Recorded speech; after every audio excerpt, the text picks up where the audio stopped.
Today on the spot, we got interviews for Dead Space 2 and Bulletstorm. Get caught up on the latest this week on Xbox Live. GameSpot UK gives us a peek at the new DLC for Dragon Age, and Sean demos the free Kill 'Em Kindly add-on for BioShock 2. Tune in for part 2 of Video Game History Month and a chance to win a DSi. Today on the spot.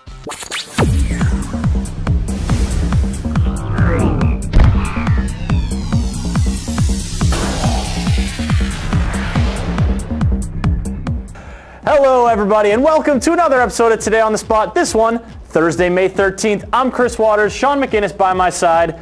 Sean, as you heard earlier, Homer told us in his loud and enthusiastic voice. It's one way to lots put of cool games on the show today. Exactly. We've got some Dead Space 2, we got some Bulletstorm, we have BioShock 2 DLC. But Chris, I think most important of all is this trivia prize. This thing right over here, isn't it? I knew you were going to say that. Check this out, folks.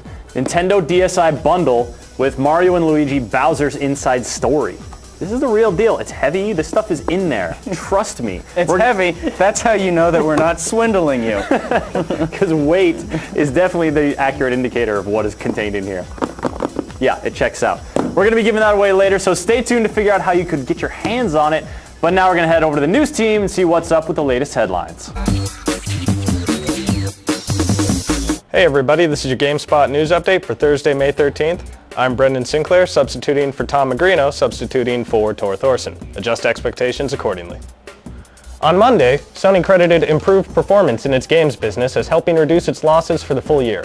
Today, the company revealed its gaming division had improved its way to an $890 million operating loss. Revenues for the division were also down 10% for the year. Sony blamed the sales slump and lack of profitability on a number of factors, including the dwindling PlayStation 2 software business and slumping PSP system sales. For the full year, Sony sold 9.9 million PSPs, down from 14.1 million the year before, and that's despite the October debut of the PSP Go. At least Sony's PlayStation 3 business is doing well. With the introduction of the PS3 Slim, the company reduced the cost of making the systems and spurred sales as well. Sony also met its goal of 13 million PS3s sold for the year, easily beating the previous year's sales of 10.1 million. With the PS3 gaining momentum and this fall's PlayStation Move launch, Sony is expecting the games division to continue improving, but it still told investors it would post an operating loss for the coming year. Come on, Sony, you gotta think positive. That's your GameSpot news update for Thursday, May 13th. For more headlines, head on over to news.gamespot.com. And that's what's going on in the world of news. Chris, it's now time for This Week on Xbox Live. There's a demo for some Iron Man 2 all-up-ins this update. Yes, I but understand why? that you recently reviewed this game. Thumbs up, thumbs down. Well, I mean, it's somewhere between a thumbs down and a at the same time. That 4.5, poor. 4.5. Yeah, not a great game, so you might want to consider saving your hard drive space, folks. That demo, I'm not gonna do it. In that case, let's see what is worth your time this week on Xbox Live.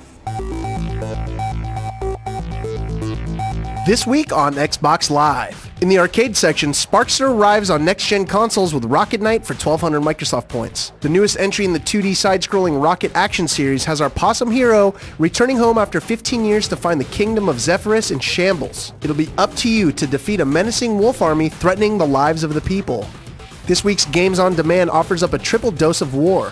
For $29.99, players can download Battle Stations Pacific.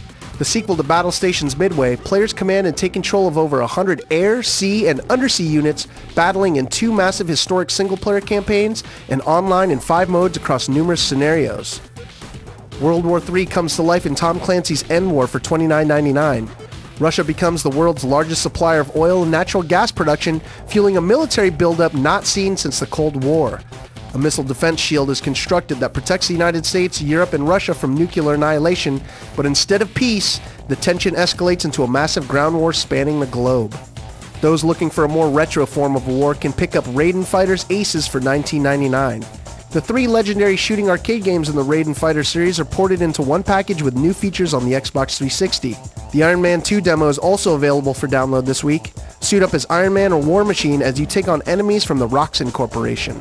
The Exotic Car Pack add-on for Forza Motorsport 3 is available for download, priced at 400 Microsoft points.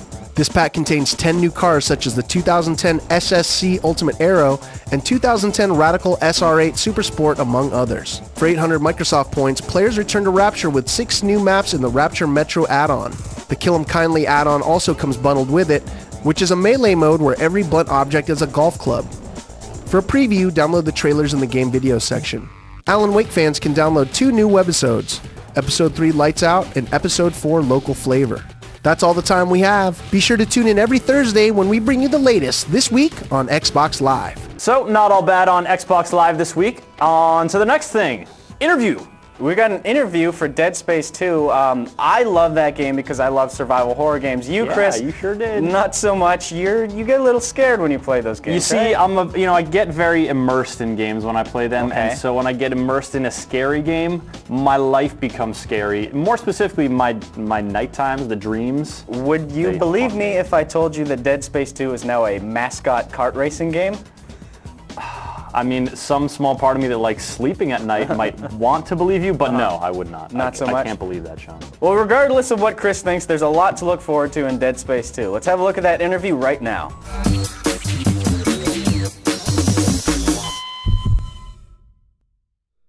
Is he alive? Isaac Clarke. I'm going to show you some images and I want you to tell me about them. When we originally set out to create the original Dead Space and come up with the concept of the game, we really worked hard to establish a fiction and baseline canon for the universe so that we would have the ability to kind of pull in different things if we got the opportunity to make future games.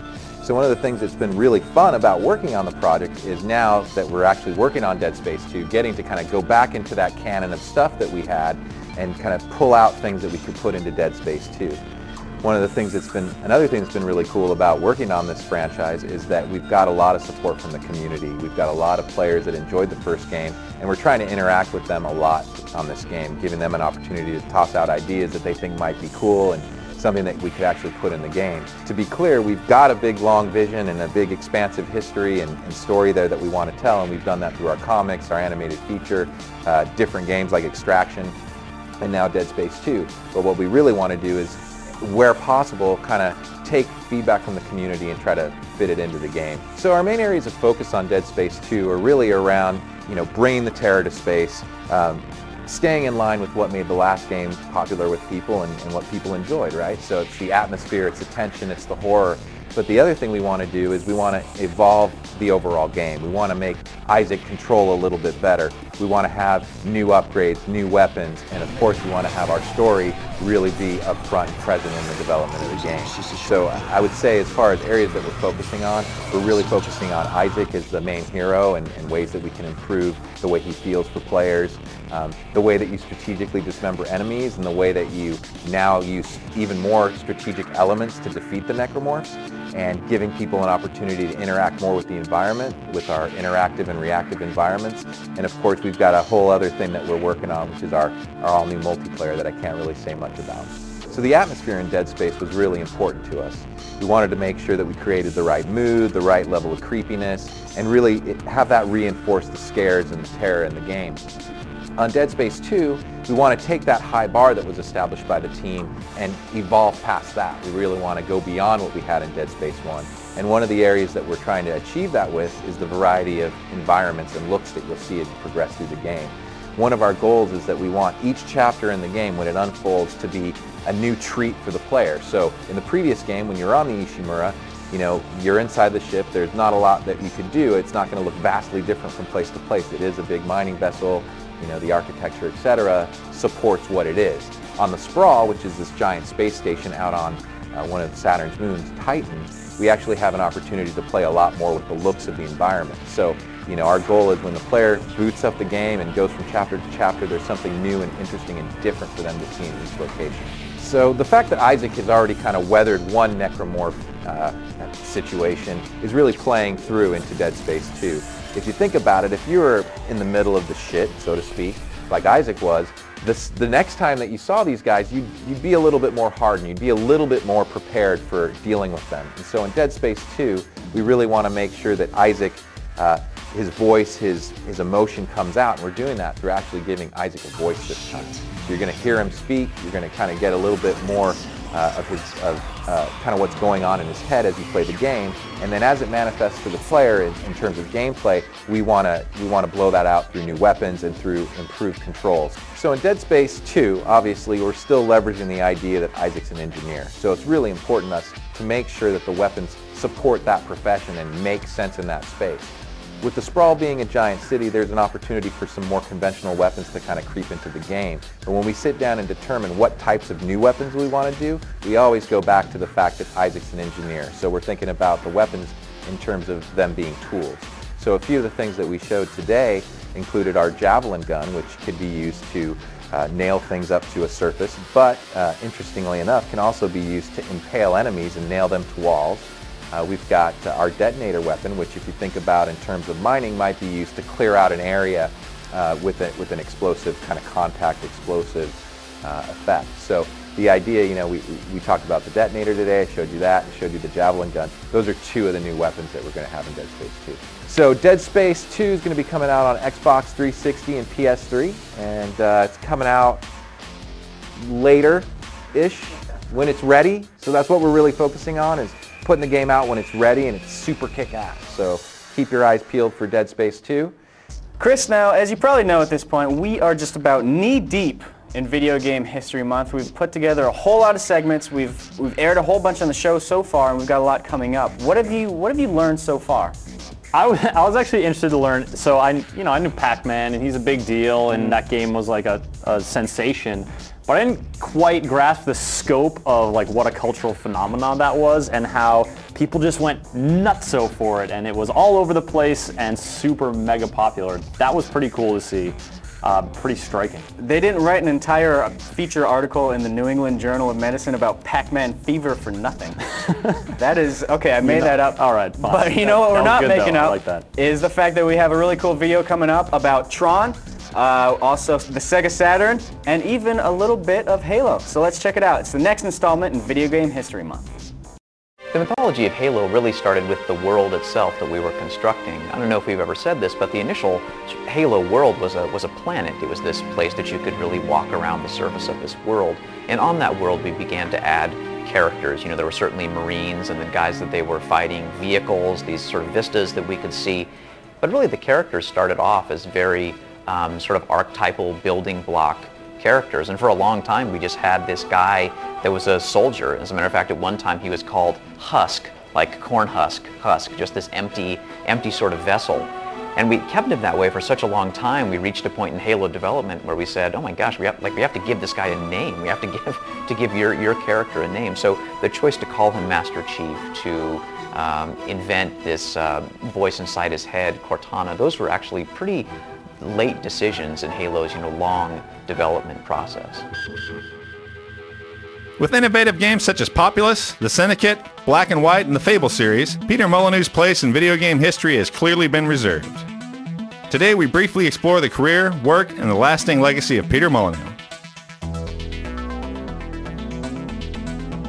Starting at the beginning with his first game in 1984, The Entrepreneur is a text-based business simulation that lets you guide a young fledgling company. While Molyneux made hundreds of copies, only 2 were sold. One likely to his mother, Molyneux would later joke.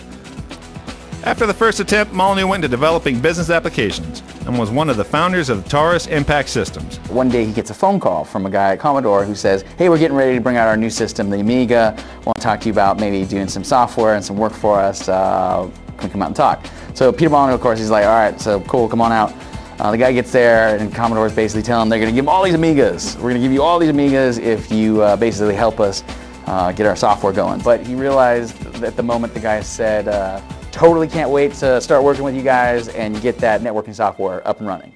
Which would be great if they actually made network software, but they totally didn't. Tron put a new light on video games when it hit theaters in 1982. While most people were still just getting used to computers at all, this film took them inside of one. The special effects to enter this world were unlike anything else at the time. Tron was also one of the first films that portrayed video games, and it gave people a glimpse of where they were headed. Tron was this odd validation that the computer stuff, that there was more to it. I think that When I first started getting exposed to computers, it was kind of boring. The concept in 1982 of like going into a computer was kind of crazy, and computer animation back then was pretty mind-blowing. So even though when you look at it now, the story is kind of quaint. I mean, it was almost kind of like, as far as our eye candy goes, like Avatar, but back then the story's kind of simplistic. But you look at it back then, that was a major step. You're like, wait, you can go in the machine, and you see like the de-resing and light cycles. It was really kind of mind-blowing at the time. Sega Saturn was Sega's entry into the 32-bit gaming era to go up against the PlayStation and the 3DO. So the Saturn was supposed to be part 2 of this, marathon of Sega taking over. Sega Saturn. They had a lot of success with the Genesis. They had managed to create this unique identity for themselves that basically presented Nintendo to be like the not cool kids. I think the Saturn was Sega's attempt to court old school gamers, kind of. And this was when there wasn't much variety in the gamers that were out there. It was the same handful of games and franchises that everyone loved. Sega sat down and they said, okay, well, we'll do more of the same, The kids like platformers, racing games, fighting games, we'll do all that. We'll throw arcade games out there. And so when the Saturn was kind of being planned out, Sega took a gamble. They thought that for the next generation of systems beyond the Genesis and Super Nintendo, that 2D gaming was still where it was at. Most arcade games were still 2D games and things like that. So they were like, okay, this is our future, 2D gaming. So in that respect, the Saturn was going to be this 2D powerhouse. And it was. It was a great 2D system, all these amazing looking 2D games. Hello everybody, welcome to the Daily Demo. I am of course Kevin Van Ord. I'm sitting here with Sean McInnes, who is holding an Xbox 360 controller in his hand. I've got an Xbox 360 controller in my hand, which I have been known to do from time to time. And it's connected to an Xbox 360 that's playing something very special. Yes, we're playing some BioShock 2 multiplayer right now. Kevin, this week BioShock 2 got new DLC. There's actually, it came in 2 different parts. There's the Rapture Metro Pack, which is a pack of 6 brand new maps, which is, it's got the maps, it's got a level cap increase, it's got new melee attacks, and it's got a bunch of new challenges in there as well. But there's also a new melee mode called Kill 'em Kindly, which, spoiler alert, if you got to the end of the original BioShock, you may remember that iconic confrontation with the main villain, Andrew Ryan, wherein you, alright, if you haven't beat it yet, close your ears, but you beat him to death with a golf club, and that was one of the more memorable scenes in that game. So this is sort of a tongue-in-cheek nod to the original BioShock, where it's a melee mode where it consists primarily, entirely of golf club battles. So that match finished real quick. Good job. Let's see how you did, Sean. Let's see how I did. Excellent job, 120 points. I'm so proud of you for 0 kills, but 10 assists. All right, let's see what's going on here. Now, just to clarify, this that we're looking at here, the Kill 'em Kindly DLC, is absolutely free, Oh yeah, right? This is all free. If you've got BioShock 2, you can get this right now without spending a single one of your dollars. All right, so I'm not doing so hot. I got killed by Adelwolf. But yeah, it's free. It's very tongue-in-cheek. They're not taking themselves too seriously here. But yeah. And the Rapture Metro Pack, that's the 6 new maps and everything else. How much is that going for? That one is going for 800 Microsoft points or 10 of your real Earth dollars. And both of those are out currently. I'm getting bludgeoned to death, left to right, by a whole bunch of crazed splicers. This is not my day, Kevin. Well, make it your day, Sean. We're looking forward to seeing exactly how you can use a golf club to your advantage for something other than... actually golfing? Golfing, yes. Oh, get back here, lady. Get... Oh, guess who got a kill? You know what? That was a high point. I think we should end it there.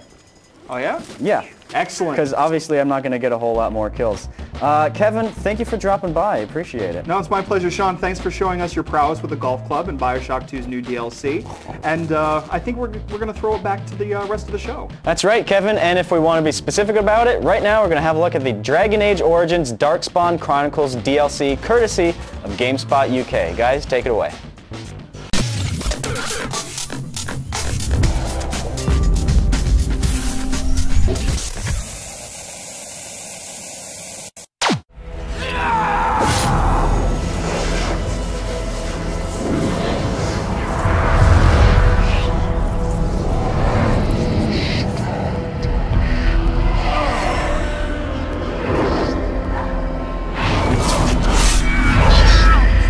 My name is Rob Bartel, and I am a principal designer at BioWare, and I've been working on the post-release downloadable content for Dragon Age. What we're showing here today is a piece of downloadable content called the Darkspawn Chronicles. The core idea of this is that it's an alternate history where the hero from the main game that you played had actually died in the joining ceremony, never became a Grey Warden, never became the big hero of the land, never saved the day. You actually now play as a Darkspawn, as one of the bad guys from the main game in the final siege of the city, the climax to the main game. We are deliberately tugging at heartstrings. We're deliberately putting you in a situation where, Dragon Age as a whole is all about moral choices. It's all about the gray areas, and it's all about consequences. So this is still in keeping with that same tradition, and the ability to play as a Darkspawn, to find yourself faced with the very people that you grew to love, but now they're your enemy. And what does that say about the whole experience of Dragon Age and the meaning that you brought into the game on your first playthrough? So Darkspawn Chronicles is just as much a story of absence, a story of the lack of a hero, as it is the story of the anti-hero, the Hurlock Vanguard that you play.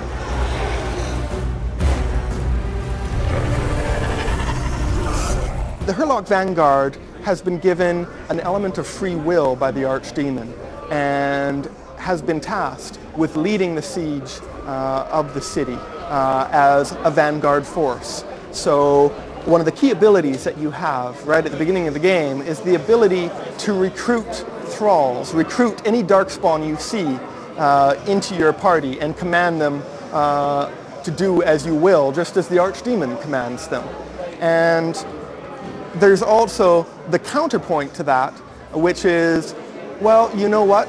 Your time is done here. You've met my needs. You've served my whims. I'm tired of you, poor Genlock. I'm going to use my execute thrall ability and go in there with my blade, decapitate you, and move on. The life of a Darkspawn thrall is cruel, short, brutal, and not to be mourned. The loyalty system that you're familiar with from Dragon Age Origins is still there, but we've put a dark twist on it. It's all about fear and respect now. And your followers, your thralls, gain fear and respect for you when they see you kill the enemy. So they want to follow a powerful leader, one who is unafraid. So as you kill, they gain approval for you, and that unlocks new special abilities for them, new special benefits. So on the one hand, yes, you can execute your thralls at any time and get new ones, but there's also a benefit to nurturing your thralls and raising them to be a powerful fighting unit from the very beginning. There's actually an achievement if you can keep the original ogre from the opening area. If you can keep that same ogre alive throughout the entire game and end the module with it, you unlock an achievement there. We are going to be continuing to support the Dragon Age franchise with downloadable content for some time to come here. So with Dragon Age Origins, we've already put out a lot of content. We put out Awakenings as an expansion pack. We're continuing to support the franchise and moving forward, and Darkspawn is just another link in that chain. My name is Rob Bartel. I'm the principal designer for the Dragon Age premium content, the downloadable content that we're putting out. And you can expect to download Darkspawn Chronicles on May 18th for PC and 360. It will follow shortly on the PlayStation Network, and we look forward to hearing your response to it when it comes out.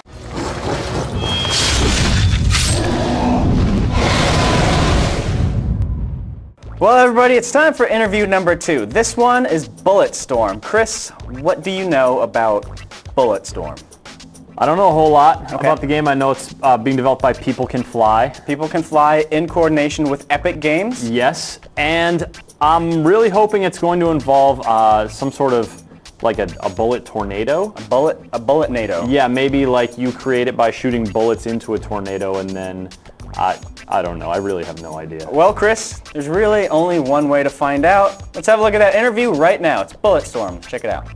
Hey everybody, Sean McInnes here alongside Cliff Blazinski from Epic, who's here to tell us about one of their new games called Bulletstorm. Cliff, how you doing? I'm great, how are you? I'm doing well. Cliff, if I had to describe the game in 2 words, it would be absolutely ridiculous. I'm hoping that your description might be a little bit more helpful than mine. I'm still trying to process everything that's going on there. Well, I think in this world we have about 140 characters to express ourselves, so I think I like to describe it as kind of the burnout of shooters with a little bit of Duke Nukem and a little bit of Firefly/Serenity thrown in the mix.